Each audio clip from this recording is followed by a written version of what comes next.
All right, thank you very much, everyone, for being patient. My name is Jeff Matsu, and I'm the Chief Economist at CIPFA. We welcome you today to our webinar. We will be discussing the launch of our new report in partnership with the University of Birmingham City Regional Economic Development Institute. The theme of this webinar is around regional inequalities and what governments can do to reduce them.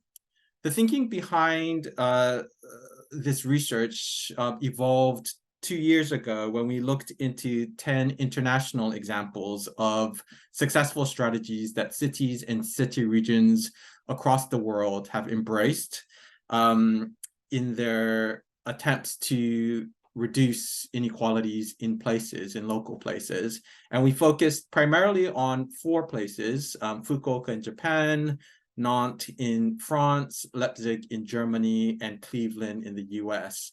And through these examples, we identified some good practices, but also some gaps in where public policy has been useful in resolving some of these dislocations that local communities face. The second stage, which is the topic of today's webinar, is around mapping that to a UK context.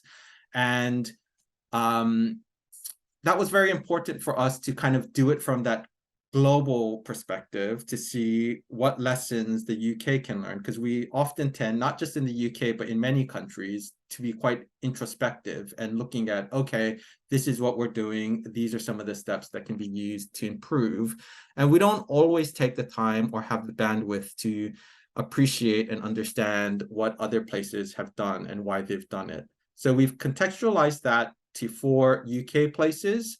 And those places, as you will see, are Enfield in the 4 case studies that we've investigated are all based in England. 2 are local authorities and 2 are combined authorities. The reason why we took that approach was to kind of have that very on-the-ground look at what specific local places are doing and how they link up with regional partners, and how both of these then collectively engage with central government. And so it's Enfield, Dudley in the West Midlands. We have the 2 combined authorities of South Yorkshire and Tees Valley. And so with me today, I'm very pleased to have 3 people who represent 3 of the case studies. We have Jonathan from the West Midlands Combined Authority, who will be reflecting on the experience of one of its local authorities, Dudley. We have Paul Johnson from South Yorkshire Mayoral Combined Authority, who will speak directly to our case study on that. We have Sarah from Local London, which is the regional partner of a collection of local authorities based in Greater London, of which Enfield is one. But before we get to them, I would like to turn over to my colleague, Abigail Taylor, who is a research fellow at the University of Birmingham City Ready, and she will shed some light on some of the details that we unpacked in the 4 case studies. So over to you, Abby. Thanks very much, Jeff. This diagram summarizes our research approach. In this research, we've examined the relevance of some of the key reasons for success that we identified in the international work that Jeff has just described in the 4 English case study areas: Dudley, Enfield, South Yorkshire, and Tees Valley.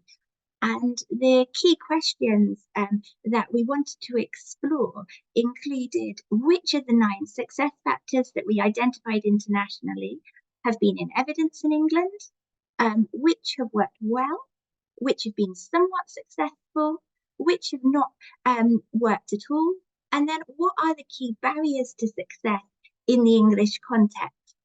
We selected these case study areas as they're of different sizes, they're located in different regions, and they have varied governance structures and socioeconomic histories. And the case studies are of relevance in identifying policy learning, in the context of the spring budget and the pending general election. In terms of methodology, they're based on an evidence review and qualitative interviews that we conducted in each area. We interviewed a range of stakeholders from various scales of government, from academia, STEM assets, business, and education providers. The breakdown of the interviewees varied by case study and is detailed in our report.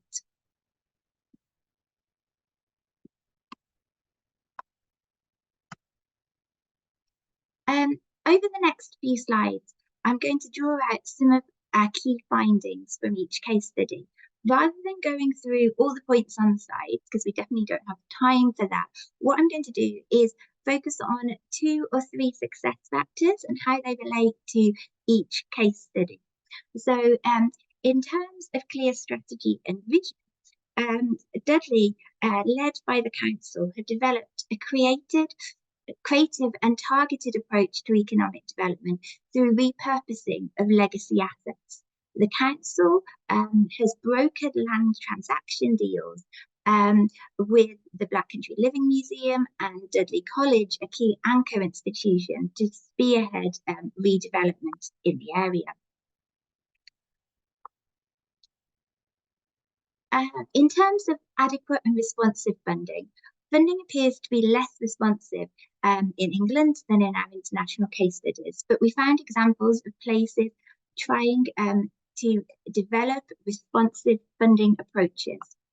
An example of funding being somewhat challenging in Dudley is how some national funding guidelines are not responding well to local conditions. So, for example, affordable housing subsidies tend to be capped at £15,000 per unit, but abnormally high development costs in Dudley as a result of land contamination and the existence of mine shafts mean that actually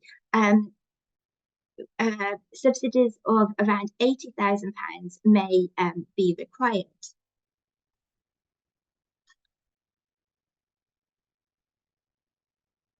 Sorry, just seen that the slides are not coming up in presenter mode. I'll just try and change that. They are coming up in presenter mode on my screen. Sorry, just need to try and adjust that.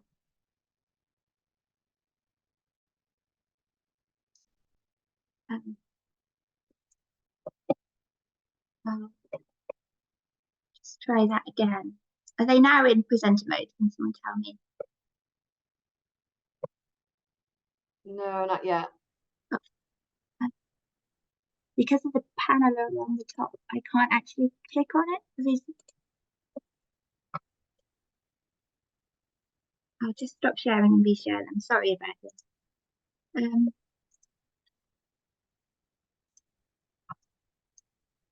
Are they now in presenter mode? It's not in presenter mode, but it's in.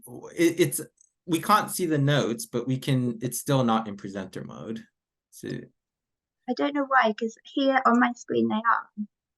Oh, there. Oh no, yeah. We went back. No, it's not. We went back to.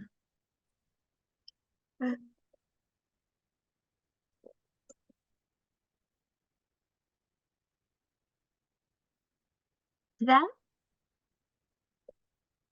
Nope. Are you able to click on the top right, top left of the orange bar at the top of your screen on the presenter icon on the left side of the orange bar? You see there's that up to the left, up. No, on the orange bar itself, you should see, go to the left. On the orange bar, yeah, a little to the left, you see the icons for, yeah, there. Is that done it? No, it hasn't, but I thought it might. How about you just speak from where you are here, because this is, I think, fine for the. Which slide are you on? Are you on Dudley? We're on the speakers slide. So if you advance forward to. So I'll go back here. Dudley. Yep. Yep. Yep. I don't know why that's not working. It's making no difference when I change. I'm very sorry about this. So where was I up to? Adequate and responsive funding, I think, which was this second slide here. So as I was saying, a challenge in Dudley is that affordable housing subsidies often are capped at £15,000 per unit, but due to land contamination issues, actually subsidies of £80,000 may be required. And an example of an innovative approach in Dudley is how Dudley Council are looking to co-commission a development plan with the West Midlands Combined Authority in Lye, a borough of Dudley. Whilst this is at an early stage, it could offer opportunities to streamline resources and address capacity challenges. Dudley also illustrates how we find examples of diversification. In Dudley, this involved building on the area's manufacturing history to move into very light rail. Are the slides moving with me? Yes. Now see Enfield. Yes. Okay. So compared to in our international case study areas, we found few examples of long-term investment. Local authorities, I think, have been hindered by short-term funding and frequent policy change. Where an example of how this has though been tried is how in Enfield partners have collaborated on the long term on the Meridian Water Development, 20-year housing and development and heat network programme. And long-term relationships between public and private investors have been really important there. Yet, nonetheless, the programme is being scaled back due to budget challenges. The second really interesting finding from Enfield relates to shared political will and partnerships. Enfield Council has demonstrated a proactive commitment to working in partnership and collaborating. It's worked particularly well with Local London, the subnational partnership of Outer London boroughs, to address issues that transcend local authority boundaries, such as employment support. And Sarah Murray from Local London is part of our panel. So I'll leave it to Sarah to go into the specifics of that.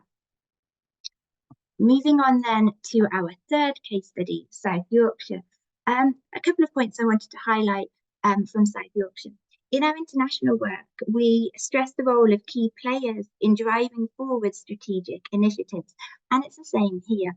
In South Yorkshire, like in Tees Valley, it demonstrates how in England, combined authorities with an elected mayor are key players in coalescing city regional partners around shared goals. And a really good example of this is how in South Yorkshire, the South Yorkshire Mayoral Combined Authority led negotiations with central government around, as well as working with local stakeholders to coalesce stakeholders around a shared vision for South Yorkshire's recently announced innovation zone. And Paul Johnson from South Yorkshire Mayoral Combined Authority is also on our panel.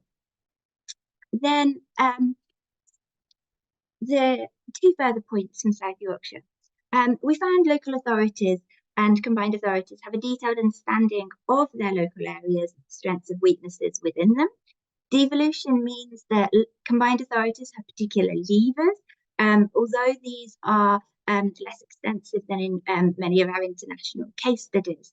CIPFA has used its knowledge when assessing bids, for example, to pivot from focusing solely on conventional measures of economic development to be more inclusive. So, for example, looking not just at the number of jobs created, but at the quality of those jobs. And then also, in terms of monitoring and evaluation, I think overall this was one of the weaker areas compared to in our international case studies. And that's because a lack of capacity and short-term funding have meant that this has been hindered in many areas. So, for example, short-term funding can mean that monitoring and evaluation is added on after a project is developed rather than from the start.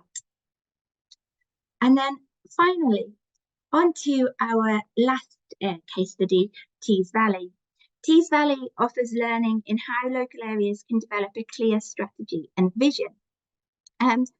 Supported by the Tees Valley Mayoral Combined Authority, local authorities within the region have made progress in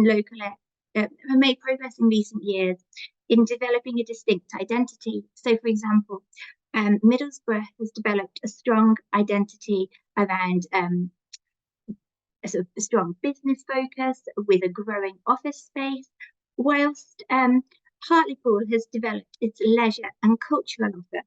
And what's been important in this has been how combined authority devolved funding, such as the Indigenous Growth Fund, has been aligned well with national funding, such as the Levelling Up Fund and the Towns Deal. Also, I think local authorities realising the importance of not duplicating each other has been important. And then onto my final slide, Tees Valley illustrated a 10th factor that we identified in England, transferable learning and knowledge exchange. And regional and local stakeholders in Tees Valley have developed a rich learning culture, which has been important in developing service provision within the region, and also externally with other regions, such as how Hartlepool has developed a mentoring partnership with North Kesteven Council around designing and utilising investment master plans. I'll stop there, Jeff, and pass back to you. Thank you. Great. Thank you very much for that, Abby, and apologies for the technical issue. Sometimes these things happen. It's not a big deal because we carried on anyway. Having said that, so just to recap, so this report and builds off of the 9 success factors we identified in the international case study work I referenced at the beginning of the webinar. And those can be found on our website, the CIPFA website. If you just go to the CIPFA webpage and search for addressing regional equalities, you'll come up with not just the 2022 international case studies where we reviewed 10 different places, but also the current 4 UK case studies as well. And so we built off of those 9 success factors, and in the current report, we highlight that 10th factor around transferable learning and knowledge exchange. And so one of the a good example of sort of this transferable learning and knowledge exchange has been what's happening in the West Midlands. They are in the vanguard of the trailblazer devolution attempts by central government in terms of getting single funding pots to local places. And they are also planning for things like a strategic productivity partnership. So a lot around this idea of working with other players across the landscape, not just focusing on silos. And so with me today, or with us today, is Jonathan Skinner, who is the head of economic policy and partnerships with the West Midlands Combined Authority. Over to you, Jonathan. Excellent, thanks, Jeff. And yeah, good afternoon now, actually, to everybody on the call. So, as you've said, in fact, it's almost a year ago, exactly to the day, that the West Midlands struck that deeper devolution deal with government on behalf of kind of all of its constituent authorities. And so in the context of that, I just wanted to be able to explore really a few of those specific kind of opportunities that it provides us within the West Midlands to be able to ultimately secure better outcomes for our places and our people. In terms of kind of unpicking that, and in particular, how that work between the Combined Authority, Dudley Council in the instance of this case study, and our wider partners ensures that we're able to kind of deliver those outcomes. Importantly, I think it's probably just useful to note that this specific activity that I'll go on to talk about in a second builds upon that ongoing relationship, the kind of bilaterals, the collective discussions that we kind of have regularly, all built upon a really kind of strong shared evidence base, where we kind of work with our partners, particularly through the State of the Region report that kind of we do every year. But the deeper devolution deal includes, I think, about 192 specific commitments that we'll look into. I'm only going to focus on kind of 2 of those in the few minutes that I have this morning. You'll be relieved to know. But they're really around both the single settlement and what that means for kind of relationships and work between the combined authority and a local authority, and then the development of the strategic productivity partnership we've described. So first of all, the single settlement is basically the approach to simplify and empower much greater regional collective decision making around the money that kind of comes into the region. There was a memorandum of understanding struck in the autumn statement, which sets out the scope for the work that we will be pursuing, and the single settlement will be based upon 5 pillars. Those are local growth and place, transport, skills, housing, and net zero. And through the next spending review process, the region will negotiate an agreement with government across all of those pillars that really kind of sets out what will be delivered, and importantly, giving the region and its constituent authorities the power to kind of flex and prioritise and plan in a much kind of greater way than has been done in the past around that issue. So right now we are in really intensive work with DLUC and the government departments around exploring exactly what the scope of that activities are. In terms of the benefits of that, in particular for a kind of public finance audience on the call, obviously we hope that it will reduce the transaction costs, some of the kind of problems that you identified in the report around the kind of cost and capability of some of the bidding work that we've seen. In many cases, we also hope that then follows on into simplified reporting. You mentioned again the funding simplification pilots that are happening locally, but we want to do that in a kind of much bigger way across the region. But I think there's a really vital element as well in that by empowering better planning, that it also means that places can be able to take a much more informed and long-term approach on kind of risk appetite. Because through some of the other arrangements that we have around the kind of 10-year business rate retention that's included in the devolution deal, that means that constituent authorities can come together to be able to, across all of the functions of the single settlement, be able to get and calibrate that right level of kind of risk and reward that we want to see. In order to inform that activity from a kind of much more bottom-up lens, the combined authority is working with its constituent local authorities on what we call place-based strategies. So these will all articulate from a kind of place perspective what some of the particular kind of thematic priorities are in terms of those skills and transport and kind of business productivity needs that I described before. But that they will also be an opportunity for a place to be able to articulate the particular kind of spatial areas of development that they see. So that might be particular kind of town centres, areas of spatial development, depending on kind of what local plans say. And in the West Midlands, we're really kind of delighted that is another way for local authorities like Dudley to be able to kind of champion some of the powers that have been kind of won through the deeper devolution deal, in terms of what we in the West Midlands call our levelling up zones, and kind of in national government is called the kind of growth zones. So these are the areas of 25 years worth of kind of retained business rates that give that opportunity for much more fundamental kind of intervention to be able to unlock the kind of growth, particularly in really tricky or difficult or complex sites. I know that in Dudley's case, the kind of work is ongoing, and we're developing that with the combined authority at the moment. But yeah, really delighted to see how that particularly focuses on some of the kind of town centre work that they have been at the vanguard of, particularly across. I know Abigail mentioned the kind of Lye work before, but Halesowen, Stourbridge and Briley Hill are also big elements of that. In I think that the kind of minute or two that I had left as well, I did also commit to kind of say a few words about the strategic productivity partnership.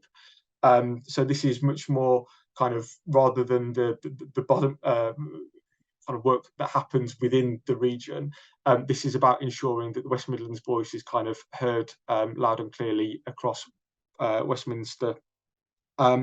And really our aim for the Strategic Productivity Partnership is to kind of secure a bit of a paradigm shift, so that business policy, firm level kind of business support policy, isn't kind of driven by a Whitehall version of what is a policy problem and then developing a programme to kind of solve that. Instead, that from a place perspective, we are able to put a business at the centre of that system and then be able to ensure that there is a kind of single coherent conversation about what the skills, the exporting, the access to finance, the regulatory issues that any business might be kind of experiencing at key moments, key trigger points in that business's life cycle. And so that is what we're kind of seeking to achieve. I think early indications are that government is interested in that activity, but that given kind of national politics, really keen to understand how we make that happen. And so yeah, just to finish off, that we're keen that then underpins our approach to kind of business productivity in a really experimental way, how kind of in the West Midlands and perhaps in Greater Manchester too, that we can do things in a slightly more empowered, place-based, business-centred way than has kind of been seen in government in the past, because we know the evidence says, whether it be in Scotland or abroad, that is the way to kind of tackle some of the firm level productivity challenges that we have. I think, Jeff, that's probably my clock up. Thanks. Thank you very much, Jonathan, for those really good insights of what's happening, not just within the combined authority itself at a regional level, but how it's working with some of the individual member authorities. I would just like to ask that anyone who has questions, please post your questions in the Q&A box, and we will address all of the questions at the end of the webinar, towards the end of the webinar. So as you have questions for each speaker, please feel free to just post them. You don't need to wait till the end. And we will be distributing a link to this recording, the slides that we've presented, and to the report itself once this webinar is completed. So we will make sure that each of you have access to those resources.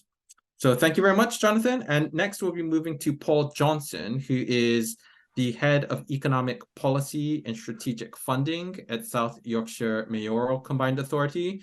And he'll be sharing a bit about what they are doing in terms of developing innovative funding streams with partners, and also a bit of context around building capability and capacity around monitoring and evaluation. Over to you, Paul. Thanks, Jeff. Afternoon, everyone. Yeah, as Jeff said, I work at South Yorkshire Mayoral Combined Authority. It just rolls off the tongue, doesn't it? So the two areas I want to talk about are, how we're working, as Jeff alluded to, with partners, but particularly around innovation funding. And then the second bit, probably not the most glamorous element of regional economic development, but still important, around monitoring and evaluation. So on the first one in South Yorkshire, in terms of, I guess, really how we've been working with partners. For those that don't know the region, I guess if you're looking from the outside, it's South Yorkshire's always been, I guess, in Labour's heartlands. The local councils have always been Labour. We've had a Labour mayor when the combined authority was started. So from the outside, you might be looking in and think, oh, well, they always get along easy to collaborate, develop relationships, plan strategies. To be honest, that hasn't always been the case. And with the devolution deal, things in South Yorkshire, that was on the table for a number of years due to local tensions. And actually, I would say relationships are in a much better state now in the region. Not just with the local authorities, I think with the universities, they've always been pretty good between the combined authority and universities, but they've been getting even better over recent years. And I just think One, it was definitely helpful when the devolution deal was agreed with the government, because also when you've got more money at stake, funding, and you've got the local authorities have their influence over that, that was really important. But I just think in terms of relationships across the region now, it's in a much better place in terms of our submissions to government, things like the budget, autumn statement. Definitely South Yorkshire has one voice now, which maybe wasn't always the case. But where that's been really helpful, particularly having a mayor, I think one of the real benefits of having an elected mayor is the convening powers that they bring. So we've been doing that, particularly around investment, and that's been helped in terms of some pretty honest discussions with the local authorities, with the 4 local authorities in the region and the combined authority, really getting to a place of acting as 5 equal partners. And that's been helpful in actually having some quite difficult conversations at times of clear roles and responsibilities of what the CA should focus on and what the local authority should focus on. And investment was definitely one more for the local authority, for the combined authority, sorry. So what we've been doing is, particularly with the private sector, but also with big public sector investors as well, of trying to convene and really work together in a much better way, like I say, with the universities and the local authorities have been doing. So some quite interesting developments, I guess, in South Yorkshire over the last couple of years. We signed a £500 million agreement with South Yorkshire Pensions Authority of how they can invest more of their funds into the region with more of a place-based approach to that. We've also signed an MOU with Aviva of how they can invest with a base in South Yorkshire and how they can invest in the economic development of the region. We're also working with other institutional investors. Another element of that is we've been working really closely with UK Infrastructure Bank, with British Business Bank, with Homes England, and also with Innovate UK and UKRI, because all of these institutions do invest a lot of money in terms of there isn't always a shortage of especially around capital investment. But it's how can we better corral all these different funding organisations into, I guess, in their investment strategy of having a more place-based approach to that. So we've been working closely with those partners. We've also been working with that with government very closely, particularly DLUC. We had a session, again, one of the benefits of having a mayor, of being able to bring all these partners together and get the chief execs and senior people in one room together. So in November, we hosted with DLUC and Treasury a session with all those organisations I just mentioned, and we had contributions from Michael Gove, from the Chief Secretary to the Treasury, of really how we can better work together in South Yorkshire to get a place-based investment strategy, particularly around some of our innovation side, access to funding, some of our capital investment around housing.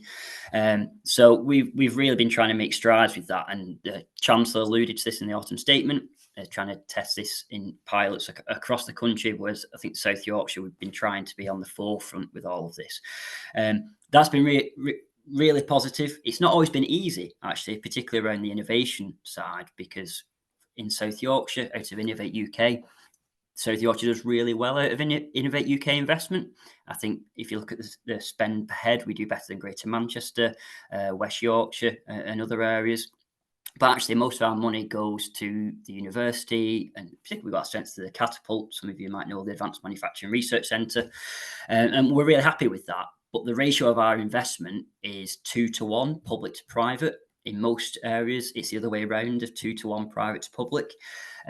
We want more to go into industry. We want more to be spread around the region. If you look at some of the big investments by Innovate UK over the last 5 years, there's been more investment into one postcode in Sheffield than Barnsley and Doncaster put together.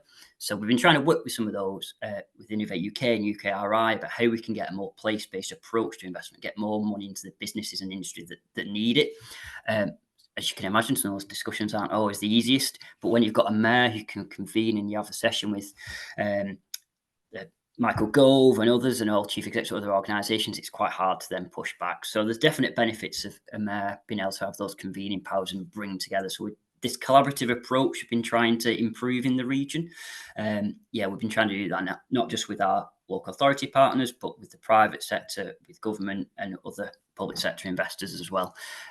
So we're trying to make big strides in that and try and, I guess as the MCA, we've taken an approach as well.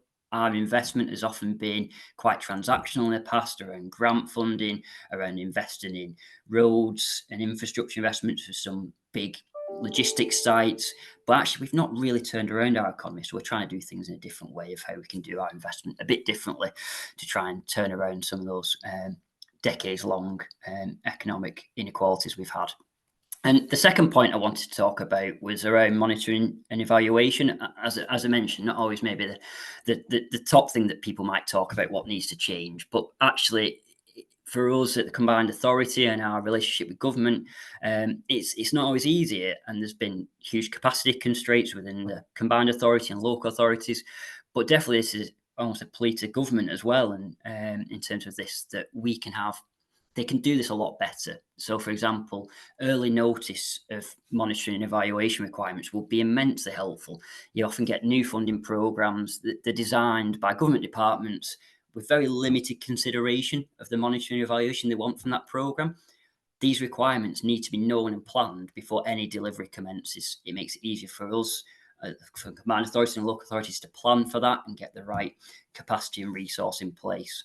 And another issue as well is not having a defined set of core and supplementary performance indicators. We report on different indicators. This can change even within program. You might have DLUC asking for one thing and then DEFRA asking for a slightly different thing. I know in the UK Shared Prosperity Fund, you've got the skills element with DFE, and then you've got the multiply slightly different again.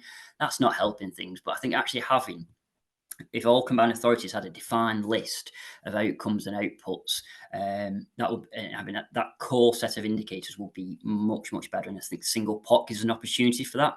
That's how the regional development agencies worked. It allows more comparison across other areas and performance of programs, and also allows and enables combined authorities and local authorities to plan for that.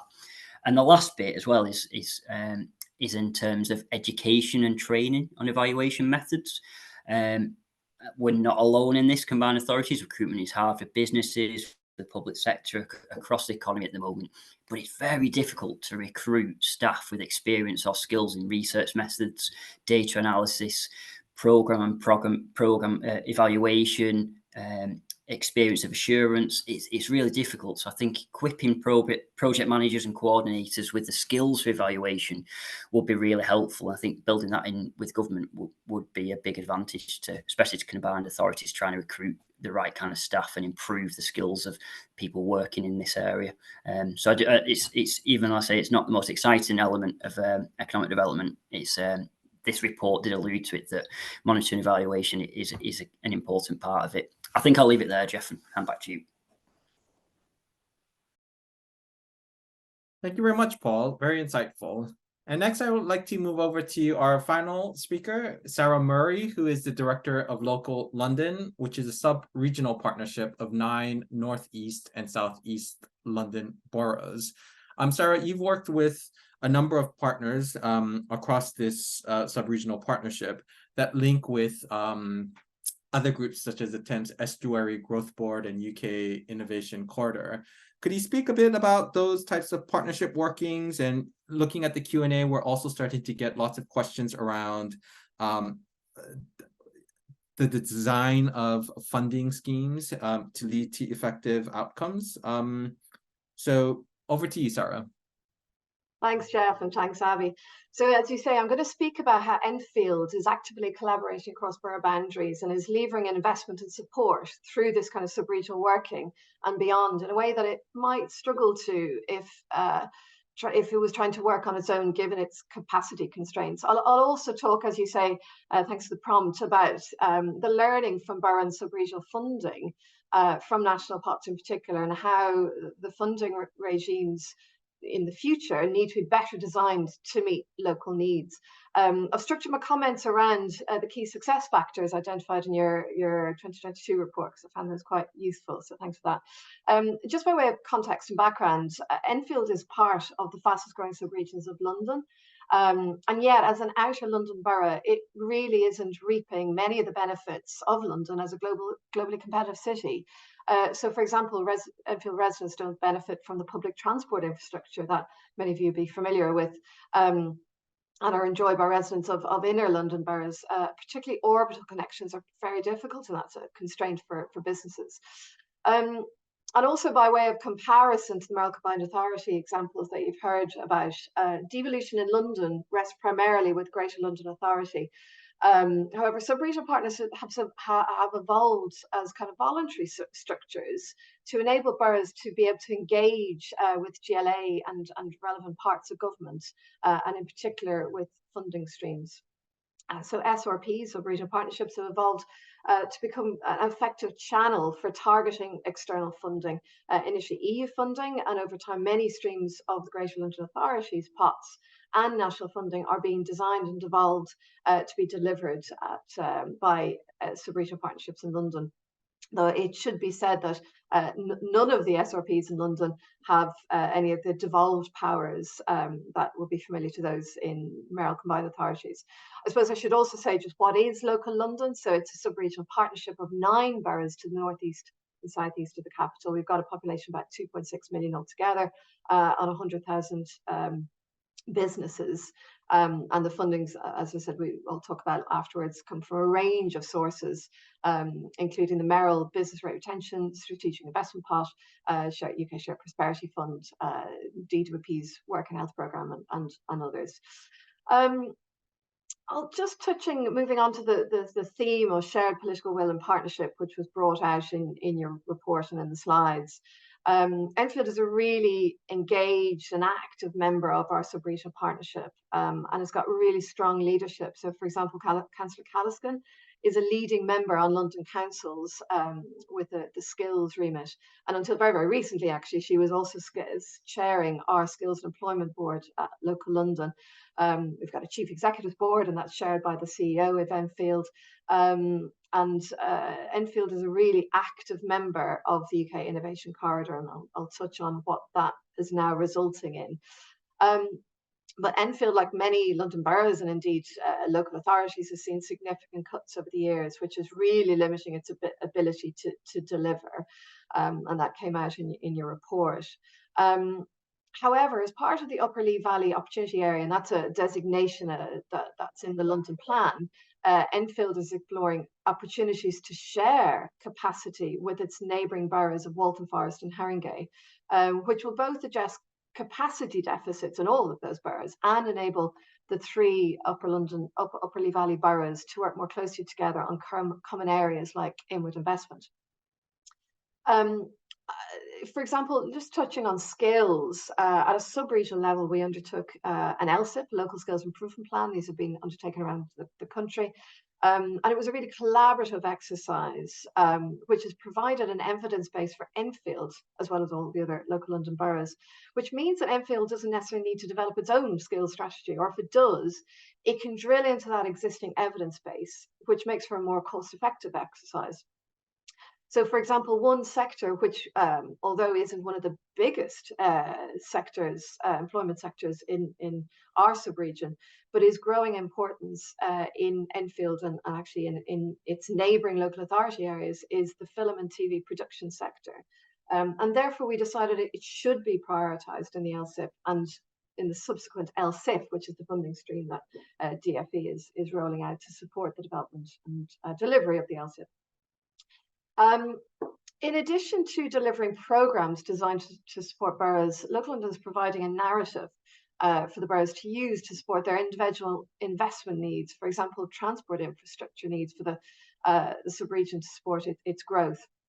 And I think really what we're saying is that by working in partnership, when resources are really, really stretched, these kind of resources, like our data warehouse, which is cited in your report, provide a wraparound to support borough priorities.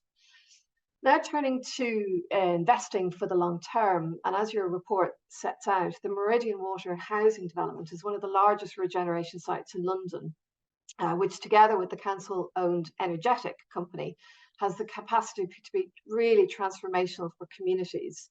It's a £6 billion, 20-year regeneration project aiming to create 10,000 new homes and 6,000 jobs, quality jobs, and develop a district heating network. However, the short-termism of public funding and the design of national programmes is failing to match that long-term strategic vision.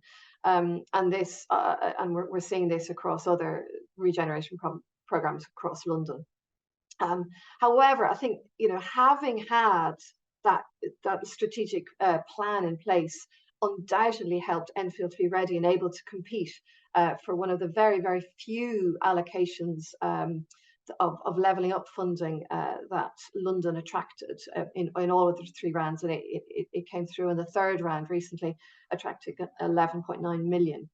There were only 2 London projects approved in that 3rd and final round, which turns me to the theme of adequate and responsive funding, which is fundamentally what our local authorities need to be able to direct investment and structure it in a way that meets the needs of communities. And I have to say that, from our engagement with all of our boroughs and taking all of that learning, the national the funds for supporting local growth do not meet that need, and particularly UK SPF and the Levelling Up Fund. So what we've done is taking that learning and experience from boroughs who have either bid successfully or indeed unsuccessfully for funding. We've put together a series of recommendations for our leaders to consider in the next weeks and months to use in their engagement with both local London government and central government in the lead up to the relevant elections. And because much of the funding that we are involved with and boroughs are relying upon is coming to an end in 2025 and are facing a cliff edge. Indeed, the one and only year of UK SPF funding for people and skills means that as things stand, the staff that are only starting to work on that particular strand are already being put at notice of redundancy. So what we've done is we've pulled out, and I'll just mention a couple of the strands that of the themes that came through what we want to see in the next future funding regime. It needs to be long term. It needs to have a program approach. It needs to be at least 5 years long, with continuity built in to ensure stability through political change. We need a mixture of revenue and capital to ensure that, for example, the employment and skills outcomes can be delivered as part of a longer term capital infrastructure project. Indeed, the learning that colleagues have talked about is not often built into national programmes, as the Committee of Public Accounts recently reported. I'll just give one final example of how we are working to adapt national frameworks to address local needs, and just going to cite one of our programmes which we're delivering in Enfield and across the sub-region. We have a digital infrastructure programme which is funded through the GLA's, the mayoral CIP programme, and what we've done with that is help Enfield and other boroughs build a high-speed dark fibre network. Because essentially there's been market failure in digital infrastructure, which is so fundamental to addressing productivity and other challenges such as the digital divide. This work has really turned the tide and got market players interested. We've levered in between 50 to 100% additional investment from operators, but also, and most importantly, it's shone a light on the national Project Gigabit programme, which isn't currently able to be accessed by urban areas. So we're now in a really constructive conversation on the back of that evidence that we have to show how we need Project Gigabit, BDUK's national programme, to be able to be accessed by urban areas, not just in London, but beyond. I'll pause there, but I suppose the only other project which I think is worth mentioning about in terms of that collaboration point is how Enfield, now working with Waltham Forest and Haringey and the National Productivity Institute, is going to be able to deliver very soon a place-based productivity initiative, and again levering in that great national resource in Manchester, and really drive productivity in the sub-region. But I'll pause there because I've run over time. Thanks. Thank you very much, Sarah. At this point, we will open up to the Q&A session. We already have a number of questions that have come through. If you have a question, please post it in the Q&A box, and I will try to get through as many of them as we can over the next few minutes. One of the first questions I want to ask is around the question comes from Jack Newman, and it's how do we ensure funding policies for local economic development also contribute to other priorities? Examples: public health, green, inequalities. Anyone care to answer that? Clearly, we're in an environment with very tight spending envelopes. Not much more money is likely to come through that pipeline. So how do we make sure that we're not taking like a tunnel vision siloed approach, but we're trying to find and maximize spillovers across the types of projects that we're engaged at a local level? Who would like to take that question? Sarah. I'm happy to jump in there, Jeff, just very briefly, just to say that I think this is a really good example of your 10th recommendation about promoting knowledge exchange, because we do have less resources, but by working together, whether that's across different sectors or using channels like, in our case, Thames Estuary Growth Board, UK Innovation Corridor, Productivity Institute, Centre for Cities, use and exchange those ideas and share learning between really great people in the NHS or different parts of the system to be able to maximize the impact of the small resources that we have. Great, thank you. Paul, do you want to jump in? Yeah, thanks, Jeff. Yeah, I think, yeah, Jack, I think you linked to your other question as well in the chat as well there. But I think actually in terms of what we're trying to do in South Yorkshire, of trying to contribute to other priorities like public health, that's a big priority for our mayor, and inequalities. We're trying to focus, we've got a strategic approach for more of an economy that's not just stronger, but greener and fairer. It's quite hard when you've got national funding pots that aren't always designed in that way. So, for example, I think Sarah mentioned earlier, the UK Shared Prosperity Fund, there was more options than before than what we got under ERDF, but you still got to dance to government's tune on that. If it was true devolution and you could decide what's right for your area, you've got more flexibility over that. And also the whole monitoring and reporting system that's in place at national level, it's more about, you end up, especially through UK SPF again, you end up delivering schemes that are more deliverable rather than transformational, and actually giving local areas and regional areas more say over the design of it, but also how they report it. They should still be held accountable, but actually the difference between the regional and the national approach to this, it's not married, and that makes it tricky, I think. So that does need to change with true devolution, I would suggest.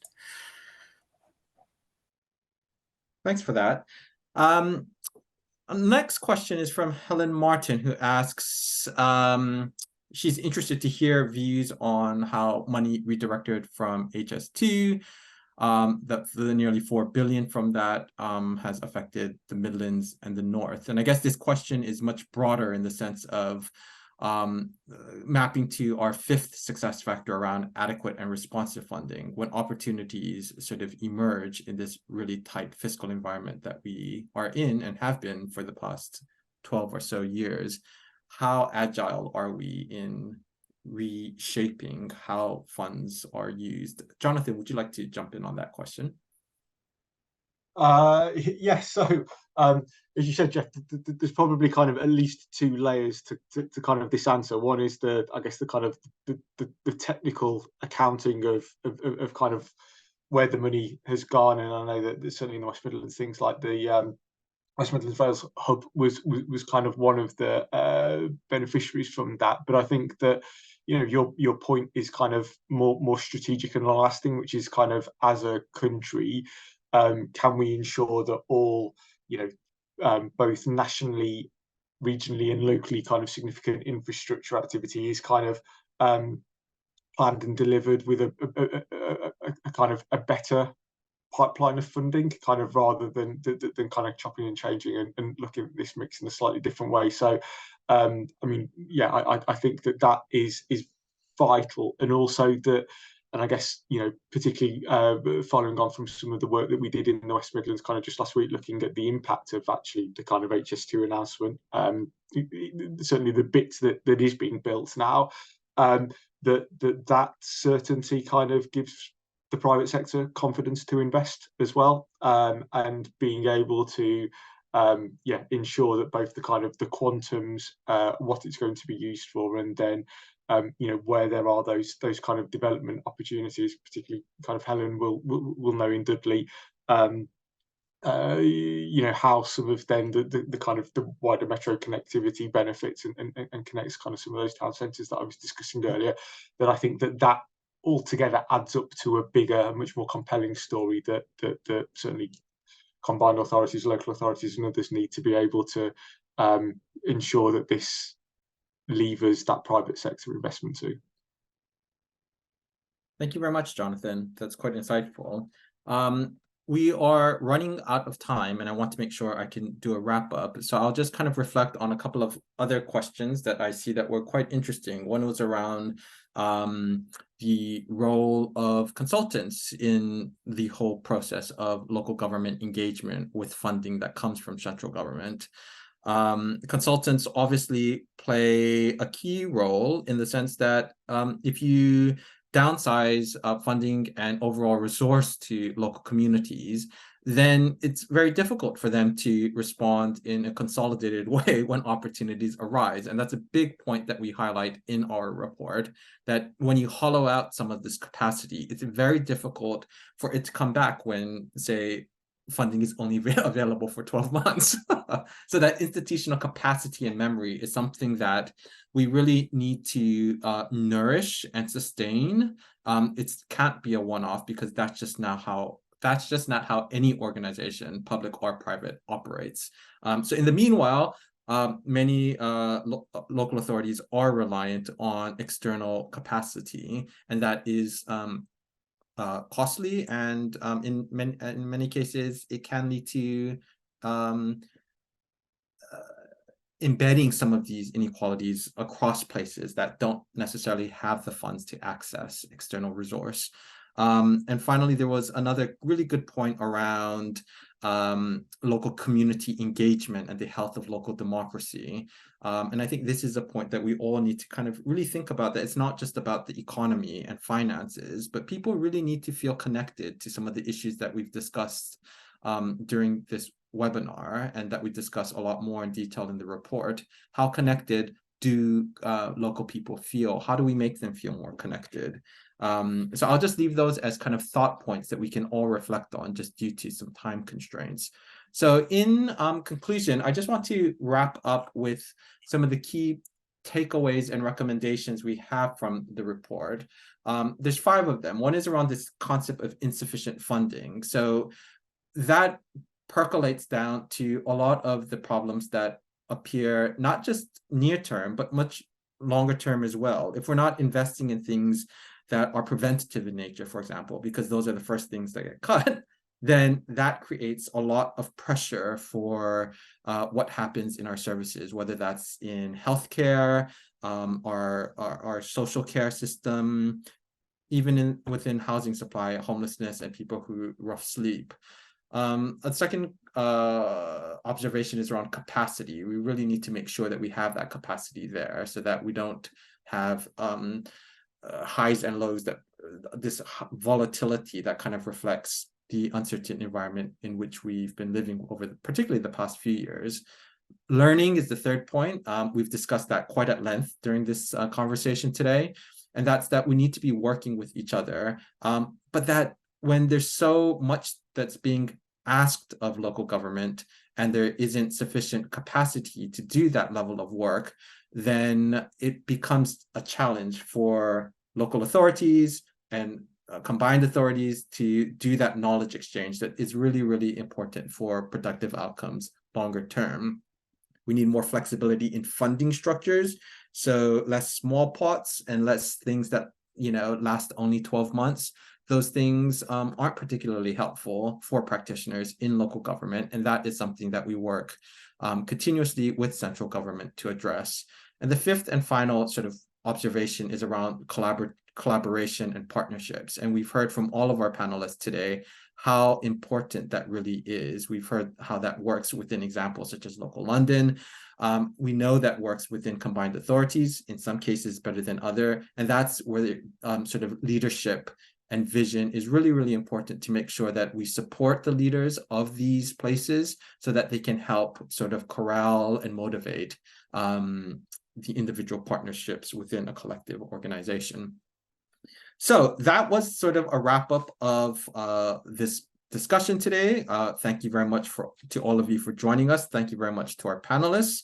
In terms of next steps, we always want to make sure that it's not just we're talking about here and now, but that we have an eye to the future. There's a few things I just wanted to share briefly. We will be initiating some work around devolution approaches with the University of Birmingham, and we will be partnering in this work looking at what's happening in Japan, specifically the city of Osaka, which is one of the larger cities in Japan, and we'll be contextualizing that with Birmingham and seeing how these two places have evolved their devolution approaches. And we think that should hopefully give us insights, not just to these two places, but those will be two examples of what works and the sequencing of how these structures should be put in practice to other places across the UK as well.